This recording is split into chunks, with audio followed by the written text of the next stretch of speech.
So I've got 3 games that I wanted to share real quick. This first one's just an example of my style of play. I like to open up a lot of pieces. I would not say that I'm like a strong theory player or know opening super well. I like to get off of theory as quickly as possible, typically, depending on who I'm playing against. But I'm just going to run through the beginning of this game here. Standard kind of E3 opening. I use this particular defense occasionally, not super often, and I'm hoping that he's going to push this pawn, which he did. So push through a few more moves here. This is kind of an interesting scenario. I don't know too many people that end up in this particular spot. But I'm out of book already, that's for sure. Yeah, so he's gonna start grabbing more of my pieces, and I'm just gonna let him do that. So I'm moving my rook up. I still have to take a piece with my knight, and now I've got to grab a piece with my queen. And my bishop is open as well. And so we just kind of keep going here and grabbing pieces. And now this particular position, I'm feeling really good right now, mostly because I've got my queen right here, and it's actually attacking 4 pieces. Perfect. All right, so I've got my queen is actually attacking 4 pieces. My knight is attacking 2 pieces, and then my rook's attacking 1 piece. And I've also got this bishop that's open. And this looks kind of terrible for black, but it's actually... I think it looks good. Looks lots of options is good. Right. So I like this particular position. It actually, Stockfish says that this is mate for black. As I was playing it, like, I don't know where mate is. I'm just going to see if I can line up him to have to kill 2 of my pieces at once. Like, he's going to move something out of the way, thinking that it's that he's going to come out on top, and I'm just going to keep playing until I get to the right spot. So he moves his rook up, and I grab it, and then he has to recapture, and now I'm setting up a spot where now his bishop's going to have to kill him twice. So that happens. And then from here on out, it's a simple win. And I don't know if I probably don't need to go through the rest of it, but I'll click the buttons.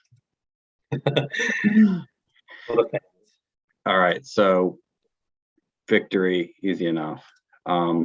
This next game that I've got here that I'm going to pull up, if it'll load, here we go. All right, so this particular game has one of my favorite intermediates that I've done, which that's kind of what I'm known for, is intermediates, and that's mostly what I'm playing for.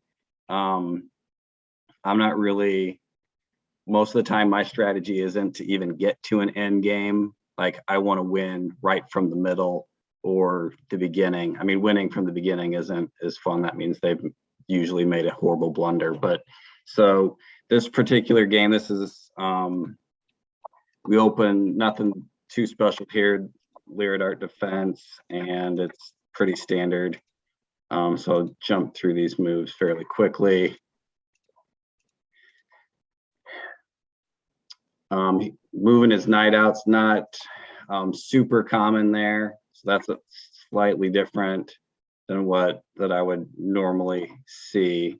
And then the same with that king move isn't something that I was really expecting either, but I'm moving my knight out here, and then he basically right here gives me his knight, and I've got 2 options kind of to go left or right, and seeing that we've got a handful of kills lined up. But after those kills are done, I'm still kind of looking, I've got pieces down here that I don't know how exactly I'm going to get rid of them. So I start between the left and right here. They both look like attractive options. Yeah, and I could have probably gone either way. I'm not sure. I guess I don't remember what made me choose to go left in this particular spot. I wanted to get going left, made it so I had a chance to move right a little bit of space on my queen. That was kind of what I was thinking. And based off of the pieces that are on the left side of the board here, I feel like I've tend to find the more intermediates with that particular setup. So I just go ahead and ditch the pawn, and I bring his king, or I bring his knight down here. And then this is where like I find the intermediate, which is, again, this is one of my favorites, but we see like right now he's attacking my king, and I've only got one space to move my queen out, which then comes up here to a covered piece, so I can get rid of it. But then the question is, what am I going to do with this knight down here? And it doesn't have like places that I can really go, but that's where I find this move. So I get my queen out, we trade these pieces, and then right here is essentially my favorite intermediate. So coming up to d6,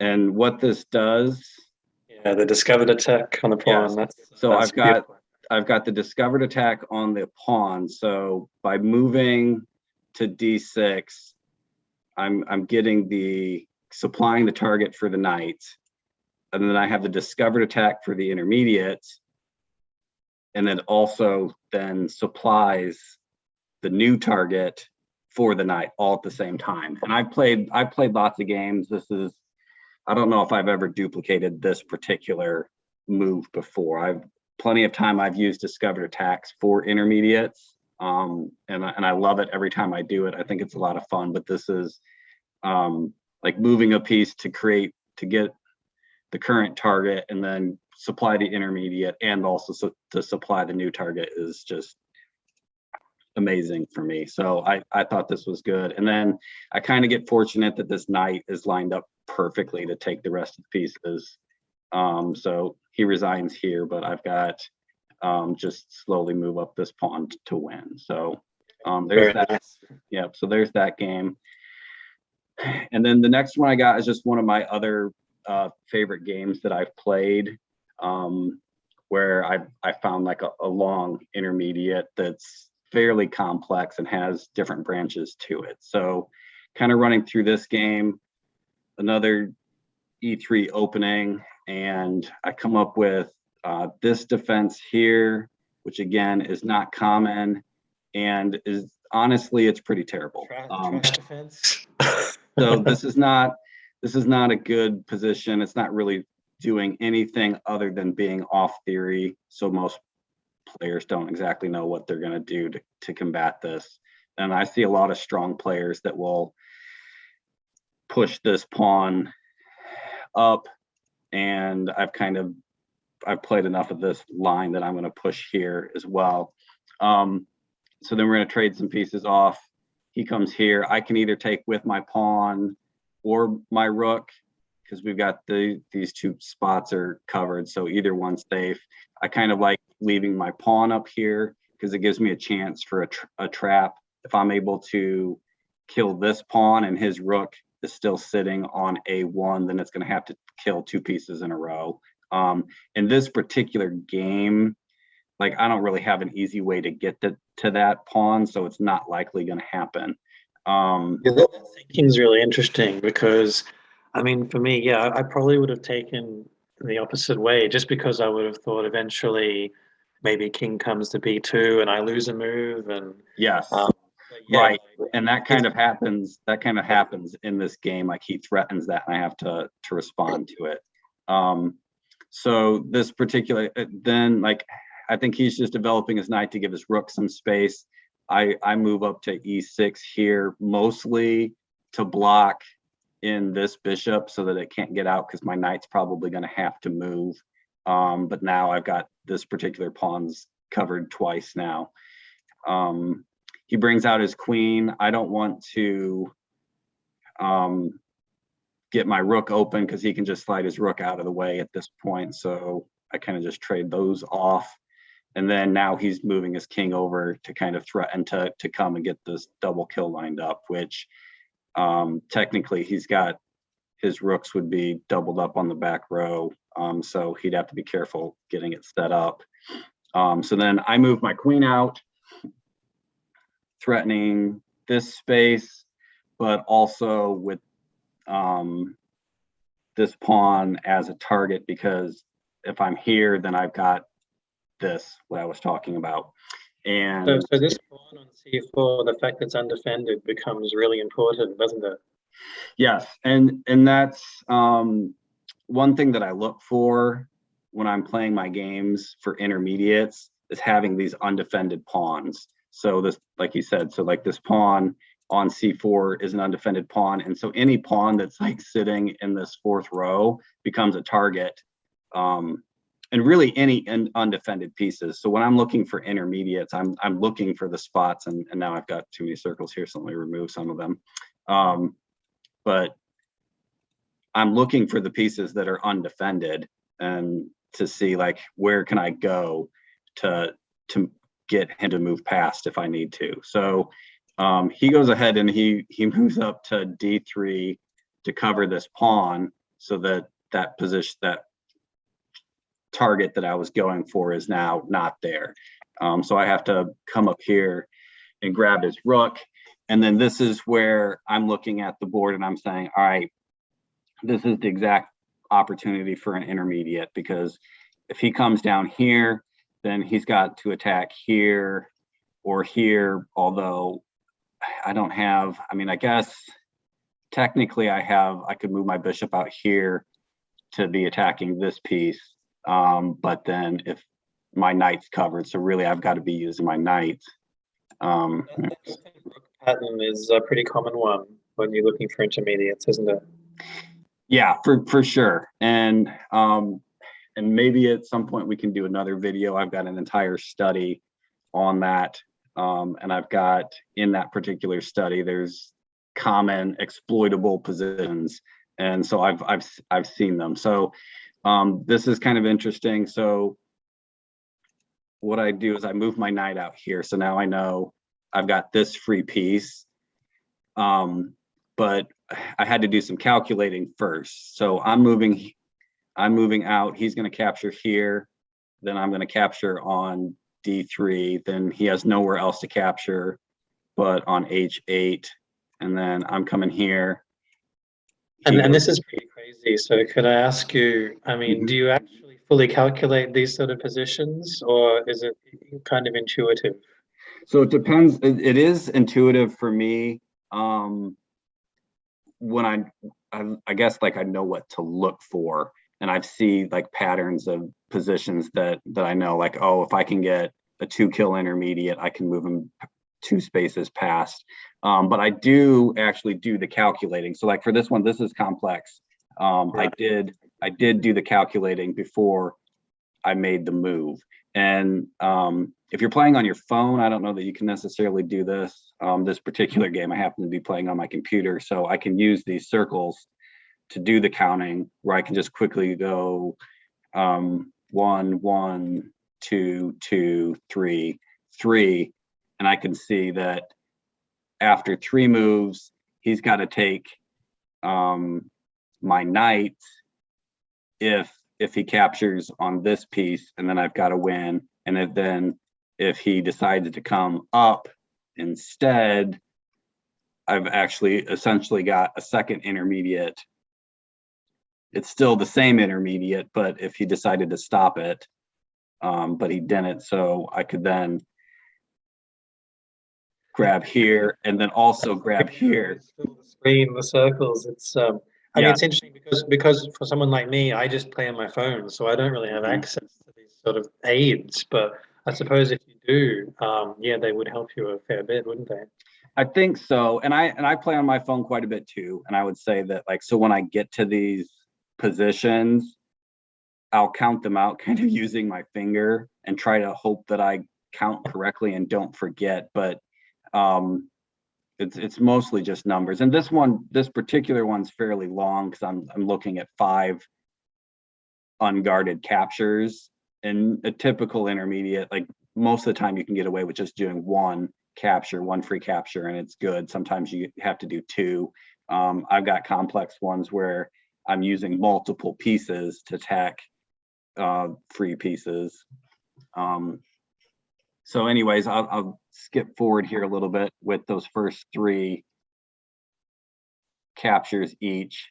And then this is kind of the position where if he takes this bishop, I can capture back with my knight, and then his rook comes over here, and then it's just a matter of moving the pieces up, and it's an easy win. So he doesn't really have any option but to come up.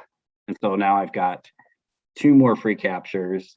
And you'd say, like, if I only had one capture, it wouldn't work because this piece is covered by my bishop, but I've got two. And so now, again, simple win from here. And so this is, I guess, an example of one of my favorite games. Oftentimes the intermediates that you find are like with your rook or your bishop. I'd say that knights aren't as common because they move in such a like weird pattern that usually like something's covered. So to come up with the knight moving that many times is something special. So this is one of my favorite games. Yeah, well, wonderful game. Awesome. Yeah, thanks very much for showing everybody. That's yeah, good to see some of those stellar games. I guess there's one more thing to ask, and that's about the future. So we've gone through the past and present, but right now, put my video back on now. And right now, you're involved with the IAF, the International Antichess Federation, like a few others of our community. So, what's sort of the future for Antichess? I know we've got some events coming up, but maybe just like to talk a little bit about that. Yeah, so we've got a few. I guess there's three big events that are coming up, or actually one's already in progress. And then in the meantime, we'll also probably add smaller events and different things. We've had team battles and different things and daily arenas and stuff that we've tried. But so right now there's a Swiss tournament going on, and it's 10 weeks, and we're at week 3. And that one is a sponsored event. So there's actual money payout for the winners. The game was earlier today, the third one, and I played in it. And there were, I think, over 15 people that were rated over 2,000. Like it was a really strong tournament. Yeah, like it was a lot of fun. It was intense. And then kind of after that, we'll be coming up in the fall where we'll have the next World Cup, which is the 2-5 where we play. Yeah, the World Championships, of course. Right. Yeah. Yes. And so that's. I've played those last couple of years, and it's been really awesome because you have some time to prepare for an opponent, and you can really start preparing some very interesting openings, doing some analysis, and having 2-5 gives you that time to think. But for someone like me who's used to no increment, the increment always makes you a little bit nervous. Because I'm sure some people, probably like yourself, you're those people, oh, I've always got 2 minutes on my clock no matter what. But, you know, someone like me, get down to 10 seconds, you know. A little panic, right? Well, in 2-5, like it seems like, or in my perspective, like, oh, that feels like that's a long game. But when you play those championship games and there's kind of a little bit more pressure to do well, and so you stop to think, and then all of a sudden, like you're running low on time, and I got to move real fast. So, yeah. So that's the next big one that's coming up, and then just the other one that I wanted to mention that we're kind of shooting for is we've got the over the board, like the live tournament in Amsterdam that we're trying to get organized. So that would be something that I want to plug. I'm personally planning on going. I've been talking to my wife. We're going to make a European vacation out of it, essentially. So I'm hoping that we can get a good crowd of people there, and excited to potentially meet some of our good friends in person and play some anti-chess. It's something I'd love to have over the board anti-chess. Yeah. And I guess it's pretty hard for to arrange for something like new players, because they might keep forgetting about the must-take rule. But when you have strong players there, yeah, you probably get a very high quality of games and be really interesting contests. So that's great. Yeah, I'm excited for it, and I'm hoping that it's a success. And if it is, then potentially we could see more of those types of tournaments down the line. Right. Well, it's been awesome talking to you, Aaron. So thanks very much for your time. I could talk to you another hours, I'm sure, Right. but I guess we'll wrap it up. But thanks very much for your time All right. and those questions and going through the games. And Absolutely. Thanks, guys. Antichess. See you, mate. All right. Bye.